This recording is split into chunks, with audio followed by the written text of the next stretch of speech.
Faham? Pernah tak terfikir camp ni AI training data ni berubah? Dulu, dia biasa je web scripts dengan digitized books. Selalu dengar pasal synthetic data ni. Tapi apa actually synthetic pre-training ni? Soalan bagus. Synthetic pre-training ni maknanya guna AI generated data kat throughout training process, bukan sekadar add-on je. Jadi instead of scraping websites, kita guna models untuk create training data. Tepat. Tapi yang ni penting, data design dari fundamental part of model development, bukan last minute adjustment je. Kena allocate compute untuk data generation dari awal, libat data design teams before model tu wujud dan target specific capabilities awal-awal. Sounds expensive lah. Kenapa pula companies buat macam ni? Dia pay sebab ada basic mismatch. Data yang senang kita collect ni bukan data yang produce capabilities yang kita mahu. Organic data tu bundle dengan noise dan kita tak ada control. Synthetic pre-training bagi kita design optimal data shape untuk specific skills. Ni benda baru. Bila synthetic pre-training ni mula?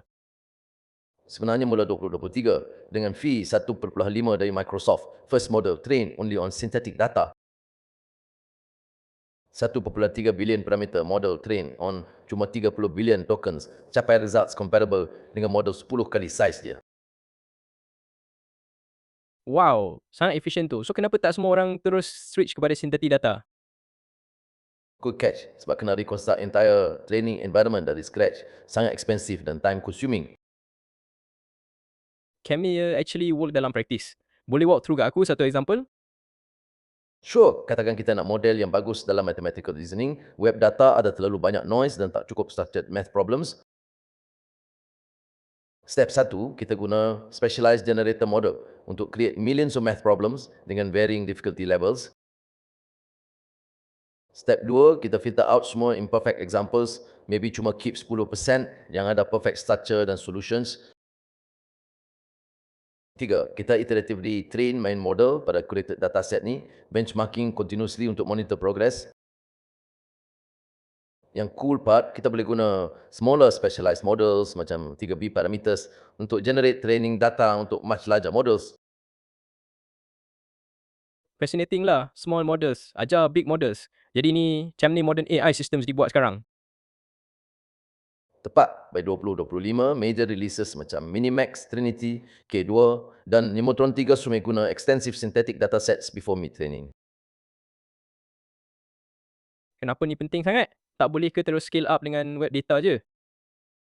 Web data dah hit ceiling. Models perlukan reasoning primitives dan logical constructs yang tak appear naturally dalam web crawls. Contohnya, even 8B models train pada 1 trillion tokens fail pada simple dua hop reasoning sebab pattern tu tak ada dalam unstructured web data. Jadi synthetic pre-training bagi kita deliberately design data yang ajar specific reasoning skills ni. Tepat, ia buka new space of data dan model innovation di mana kita boleh iteratively define architecture based on data intuitions. Jadi summary, synthetic pre-training maknanya guna AI generated data throughout training dengan data design sebagai core consideration. Ya, ia perlukan rethink entire training cycle, allocating compute untuk data generation, designing pipelines dan targeting specific capabilities.